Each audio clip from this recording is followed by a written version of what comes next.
नमस्कार दोस्तों, आपका स्वागत है मेरा यूट्यूब चैनल स्मार्ट एवरीडे में। आपका 10th क्लास का सोशल साइंस का मॉडल सेट तीसरा जारी हो चुका है और मैं आपको इसका पूरा ऑब्जेक्टिव क्वेश्चन का आंसर कराने वाला हूं। यदि आप चैनल में नए हैं तो इसे आप सब्सक्राइब जरूर कर लें। तो पहले क्वेश्चन की ओर चलते हैं। इतिहास का जो पहला क्वेश्चन है, तो क्वेश्चन नंबर 1 में बोला गया है, फ्रेडरिक सारियो कौन था? तो पहला ऑप्शन इसका है जर्मन का चालांसर, बी में है फ्रांसीसी चित्रकार, सी में है रूसी दार्शनिक और डी में है पुर्तगाली नाविक। तो इसका जो आंसर हो जाएगा फ्रांसीसी चित्रकार, यानी B is the correct answer. दूसरा क्वेश्चन है पूना पेकट कब हुआ? ए में है ऑप्शन मार्च 1930, बी में ऑप्शन है फरवरी 1931, सी में है सितंबर 1932 और डी में है अप्रैल 1933। तो 2 नंबर का जो आंसर हो जाएगा सी, सितंबर 1932, यानी C is the correct answer. तीसरा नंबर जो क्वेश्चन है, सिल्क मार्ग मुख्यतः किन 2 महाद्वीपों को जोड़ता है? तो ए नंबर में जो ऑप्शन है इसका एशिया और अफ्रीका, बी में है एशिया और अमेरिका, सी में एशिया और ऑस्ट्रेलिया और डी में है एशिया और यूरोप। तो तीसरा का जो आंसर हो जाएगा डी, एशिया और यूरोप, यानी D is the correct answer. चौथा नंबर जो क्वेश्चन है, कब यूनान को एक स्वतंत्र राष्ट्र के रूप में मान्यता मिली? ए नंबर में ऑप्शन है 1928, बी में है 1930, सी में है 1932 और डी में 1934, यानी चौथा का जो 4 नंबर का जो आंसर होगा वो होगा, इसमें ऑप्शन नहीं है, होगा 1832 होगा इसका। इसमें ऑप्शन नहीं दिया हुआ है इसका आप कॉपी में लिख लें। इसका आंसर होगा 1832 ईस्वी में। 5वां नंबर जो क्वेश्चन है, केरोल कुर्पिस्की कौन था?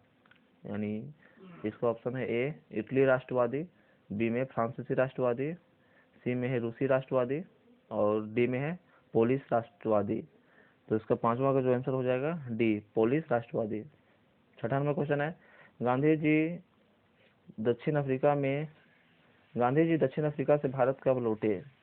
एक ऑप्शन है इसमें 1915, बी में 1916, सी में 1918 और डी में है 1919। तो 6वां नंबर का जो आंसर इसमें हो जाएगा ए 1915, यानी A is the correct answer. उसके बाद इसमें अगला क्वेश्चन है रिक्त स्थानों को भरने के लिए, यानी 7वां नंबर का क्वेश्चन है, बलूत वृक्ष को डैश का प्रतीक माना जाता है?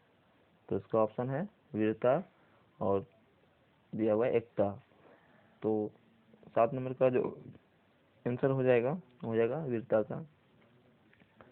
वीरता हो जाएगा इसका आंसर। अगला 8वां नंबर का क्वेश्चन है, पशुओं में प्लेग की तरह फैलने वाली बीमारी को डैश कहते हैं? तो इसका ऑप्शन है किंडर पेस्ट और दूसरा में है रिंडर पेस्ट। तो इसका जो ऑप्शन हो जाएगा और सही आंसर इसका हो जाएगा रिंडर पेस्ट। उसके बाद अगला क्वेश्चन है, यहाँ से 14 नंबर जो क्वेश्चन है, यानी भूगोल का, लौह अयस्क किस प्रकार का संसाधन है?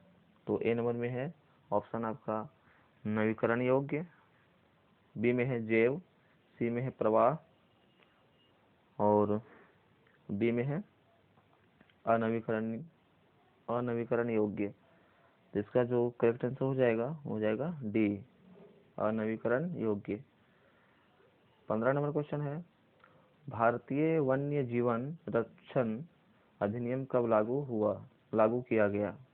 भारतीय वन्य जीवन रक्षण अधिनियम कब लागू किया गया? तो इसका जो ऑप्शन है, ए नंबर का ऑप्शन है 1972, बी में है 1973, सी में 1974, डी में 1975। तो 15 का जो करेक्ट आंसर हो जाएगा 1972, यानी A is the correct answer. 16 number question है, भारत के 2 प्रमुख खाद्यान्न फसलें कौन सी हैं? तो पहला ऑप्शन है इसमें ए का चावल और गेहूं, बी में है गेहूं और मक्का, सी में है चावल और बाजरा और डी में है मक्का और चना।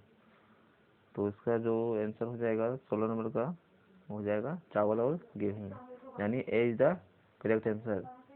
इसके बाद फिर रिक्त स्थानों को भरना है इसमें। 17 नंबर जो क्वेश्चन है, डैश ऊर्जा का स्रोत है, तो इसका हो जाएगा ऑप्शन दिया हुआ कोयला, भूतापीय। तो इसका जो करेक्ट आंसर हो जाएगा वो हो जाएगा भूतापीय। तो हो जाएगा भूतापीय ऊर्जा का स्रोत है। तो फिर अगला क्वेश्चन इसमें है नागरिक शास्त्र में, यानी 24 नंबर जो क्वेश्चन, अल्पसंख्यक फ्रेंच भाषी लोग तुलनात्मक रूप से किनसे ज्यादा समृद्ध और ताकतवर रहे? तो इसका ऑप्शन है जर्मन, ए में ऑप्शन जर्मन, बी में है ब्रिटिश, सी में है डच और डी में है पुर्तगाली। तो 24 नंबर का जो आंसर होगा वो होगा सी, डच, यानी C is the correct answer. 25 number question है, पोखरण किस राज्य में पड़ता है? तो एक ऑप्शन है पंजाब, बी में राजस्थान, सी में उड़ीसा और डी में उड़ीसा। सॉरी, इसमें ऑप्शन जरा गलत लग रहा है, बोल दिए हैं, फिर से ऑप्शन सुन लीजिए आप लोग। ए में है पंजाब, बी में है राजस्थान, सी में है गुजरात और डी में है उड़ीसा। यानी 25 का जो आंसर हो जाएगा राजस्थान, यानी B is the correct answer. 26 number question है, भारतीय राष्ट्रीय कांग्रेस का गठन कब हुआ था? पहला तो ऑप्शन है ए में 1857, बी में 1949, सी में 1885 और डी में 1951। तो 26 नंबर का जो आंसर हो जाएगा वो हो जाएगा सी, यानी 1885, C is the correct answer. 27 number question है, इनमें से कौन बहुजन समाज पार्टी का संस्थापक है? ए नंबर में ऑप्शन है बी आर अम्बेडकर, बी में है साहू महाराज, सी में है ज्योति बला फुल्ले और डी में है कांसीराम। तो इसका जो सही आंसर होगा वो होगा कांसीराम, यानी D is the correct answer. 28 number जो क्वेश्चन है, लोकतंत्र के मूल्यांकन के लिहाज में इनमें कौन एक चीज लोकतांत्रिक व्यवस्थाओं के अनुरूप नहीं है? तो पहला जो ऑप्शन है वह है स्वतंत्र और निष्पक्ष चुनाव, बी में है व्यक्ति की गरिमा, सी में है बहुसंख्यकों का शासन और डी में है कानून के समक्ष समानता। तो 28 नंबर का जो आंसर होगा वो होगा सी, बहुसंख्यकों का शासन। अगला क्वेश्चन है, इसमें फिर रिक्त स्थान भरने के लिए है। तो 29 नंबर जो क्वेश्चन है, नगर निगम के प्रधान पदाधिकारी को डैश कहते हैं? तो ऑप्शन इसमें है पार्षद और इसमें है फिर महापौर। तो इसका जो ऑप्शन हो जाएगा, यानी सही आंसर हो जाएगा महापौर। नगर निगम के प्रधान पदाधिकारी को महापौर कहते हैं। 30 नंबर क्वेश्चन है, कई डैश को मिलाकर पंचायत समिति का गठन होता है? तो उसका जो ऑप्शन है ग्राम सभाओं और दूसरा है ग्राम पंचायत। तो इसका जो ऑप्शन सही हो जाएगा 30 नंबर का हो जाएगा ग्राम पंचायतों। तो इसका जो हो जाएगा कई ग्राम पंचायतों को मिलाकर पंचायत समिति का गठन होता है। 31 नंबर क्वेश्चन है, शासन के विभिन्न अंगों के बीच सत्ता के बंटवारे को कहते हैं? तो इसका जो है वो ऑप्शन दिया हुआ है क्षैतिज वितरण और दूसरा में है ऊर्ध्वाधर वितरण। तो 31 नंबर का जो सही ऑप्शन होगा वो होगा क्षैतिज वितरण। 32 नंबर जो क्वेश्चन है, स्थानीय स्वशाही निकायों में कम से कम डैश पद महिलाओं के लिए आरक्षित हैं? तो इसका जो ऑप्शन है 1/6 और 1/3। तो इसका जो ऑप्शन हो जाएगा सही आंसर हो जाएगा इसका 1/3।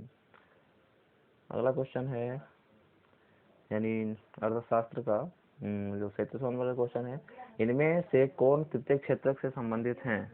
तो पहला ऑप्शन है कृषि, दूसरा में है डेयरी और सी में है बैंक सेवाएं और डी में है चीनी। यानी 37 नंबर का जो ऑप्शन हो जाएगा सी हो जाएगा सही आंसर, बैंक सेवाएं, D is the correct answer. 38 number question है, विश्व व्यापार संगठन का मुख्यालय कहाँ स्थित है? पहला है ए में ऑप्शन आपका जेनेवा, बी में है चीन, सी में है भारत, डी में इनमें से कोई नहीं। यानी इसका जो सही आंसर हो जाएगा Geneva, A is the correct answer.